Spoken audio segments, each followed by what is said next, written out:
Assalamualaikum warahmatullahi wabarakatuh. Berjumpa lagi bersama saya Arifto Juniardi.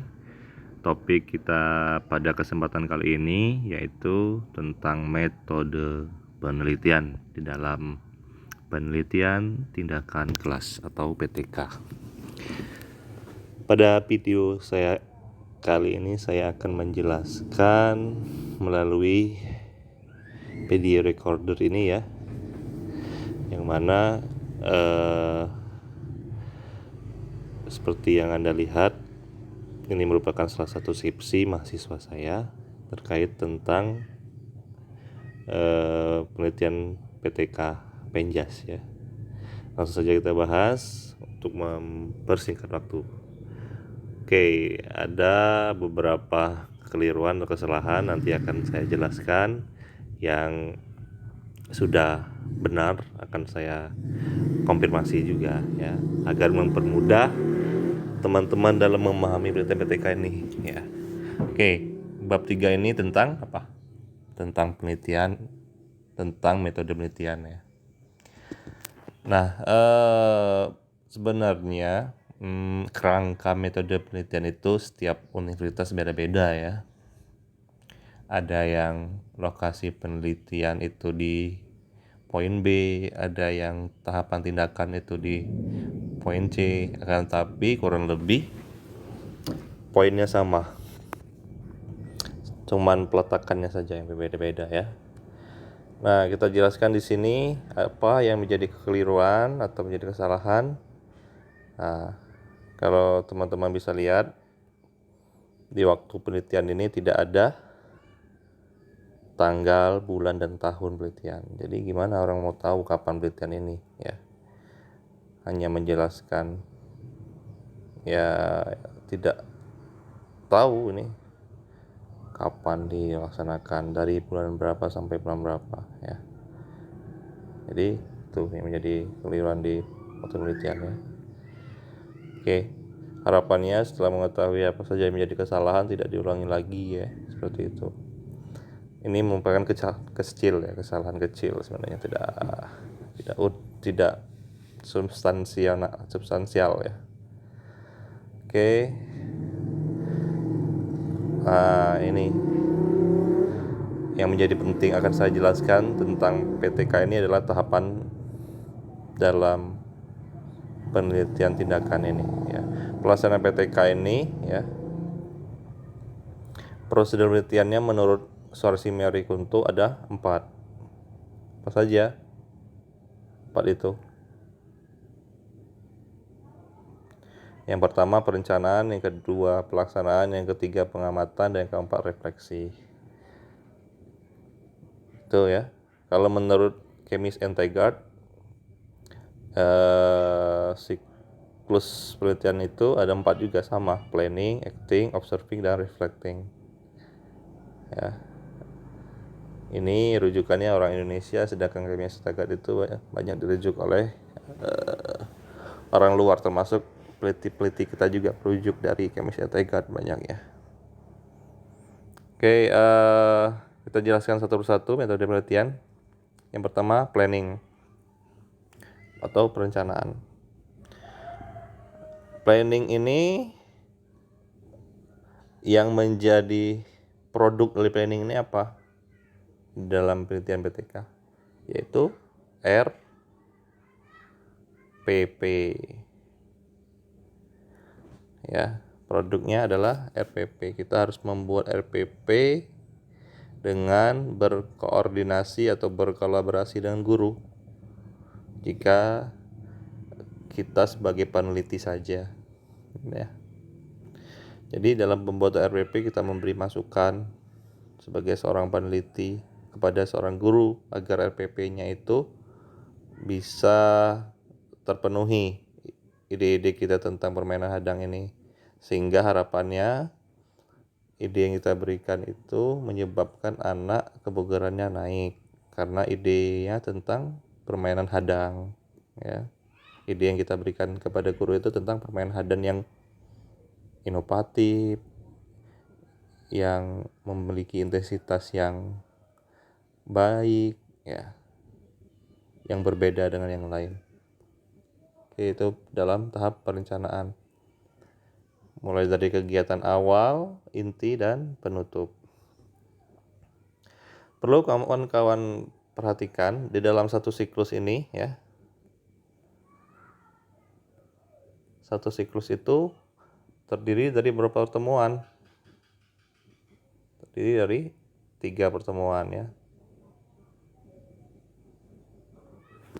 Satu siklus itu terdiri dari 3 pertemuan. Siklus pertama, pertemuan pertama itu menerapkan ide ataupun masukan dari kita tadi. Terapkan ide kita tentang permainan hadang tadi kepada murid-murid ya, yang dibukukan atau yang ditampilkan dalam bentuk RPP. Siklus ke-1, pertemuan kedua itu adalah memperbaiki hal-hal yang menjadi kekurangan di siklus 1 pertemuan 1. Jadi diperbaiki apa saja menjadi kesalahan di siklus 1 pertemuan 1 itu diperbaiki di siklus 1 pertemuan 2. Oke, di siklus 1 pertemuan 3 ya. Ini itu tahap pemantapan ya. Pemantapan apa saja pemantapan permainan hadang tadi. Jadi kalau tahap 1 tadi perlakuan atau percobaan dari konsep hadang yang kita berikan. Yang tahapan kedua kita memperbaiki ya kesalahan yang ada di pertemuan pertama.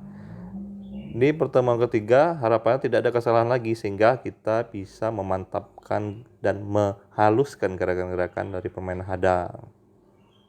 Semakin mantap lagi memantapkan. Oke.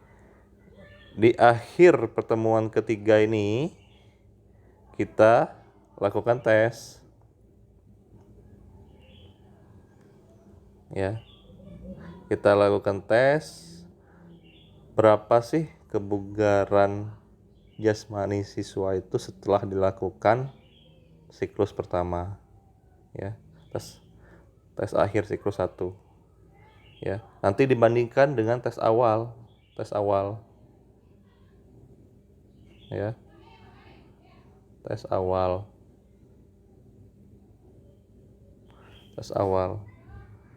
atau prasiklus bahasanya itu ya, prasiklus. Tes kalau misalkan ada kekurangan dan tidak sesuai target ya, targetnya itu ketuntasan klasikal 85% ya, menurut buku Trianto MPD ya. Mana Kak ini bukunya ya, kita lihat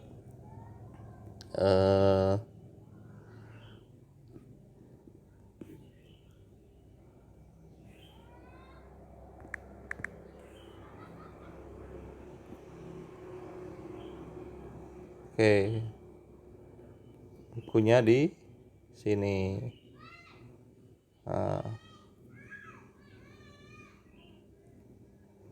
Ntar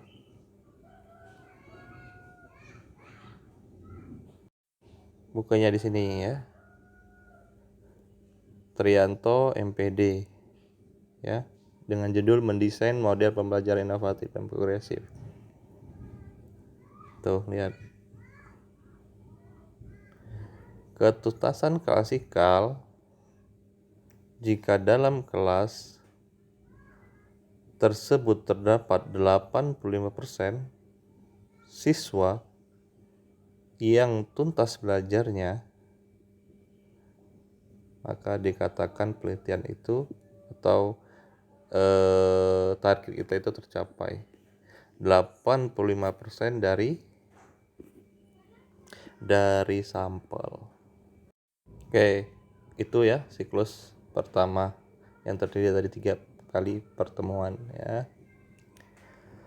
Oke, ada beberapa pendapat yang mengatakan bahwa satu siklus itu terdiri dari 2 pertemuan bisa. Ya, boleh-boleh saja jika dia ada panduan bukunya ya. Ya, tergantung dari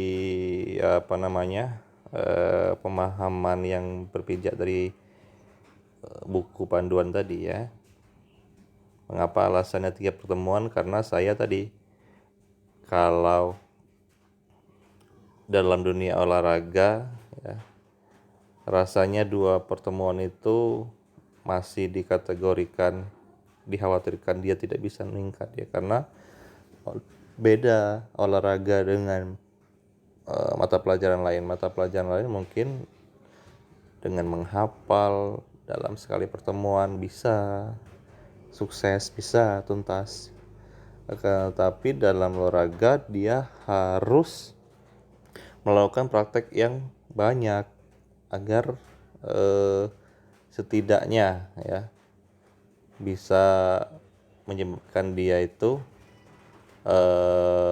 mengalami overtraining ya, bisa mengalami peningkatan intensitasnya.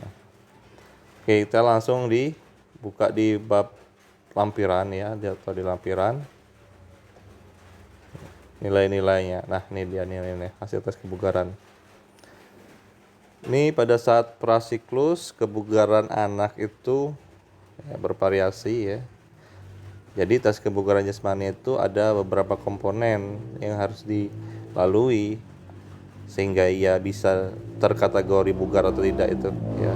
Dia harus melalui tes lari 50 meter, kemudian pull up atau gantung badan atau gantung tubuh ya, kemudian baring duduk atau sit up, loncat tegak, lari 1000 meter dan lari 800 meter ya.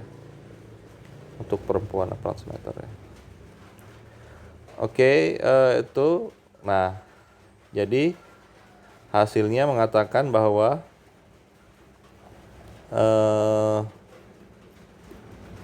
terjadi peningkatan dari prasiklus ke siklus 1. Peningkatannya berapa persen? Ya, kita lihat ya. Kita lihat apakah sudah nyampe 85% di siklus 1. Ya, ini dia ya, peningkatan hasil tes kebugaran jasmani.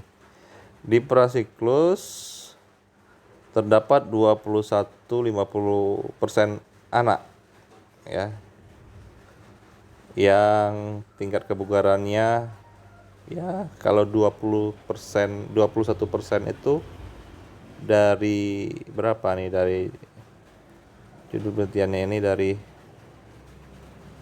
21 dari 32%, dari 32 orang nih sekitar ya tidak nyampai 15 berarti ya.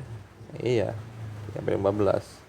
Karena sampelnya tadi 32 jadi ya belum mencukupi, itu belum memenuhi kriteria ketuntasan. Di siklus ke-1 terjadi lonjakan, akan tetapi tetap belum mencapai kriteria ketuntasan klasikal. Barulah di siklus kedua terjadi peningkatan 87,50%. Kurang lebih dari 32 orang itu jadi 87% dari 32 orang anak itu berarti 28 anak yang tuntas, yang memiliki kebugaran jasmani yang baik ya. Jadi karena telah mencapai target di atas atau minimal 85%, maka penelitian dari atas nama Edo ini dikatakan berhasil tertuntas ya, karena mencapai 87%. Oke.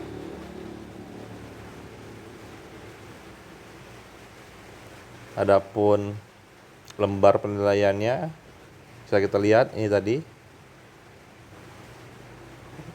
ya, bisa kita lihat klasifikasinya ada Ya, seperti itu ya. Dengan tes TKJI. Oke, barangkali itu saja yang bisa saya sampaikan.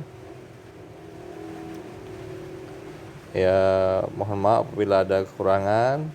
Wabillahi taufiq. Assalamualaikum warahmatullahi wabarakatuh. Salam.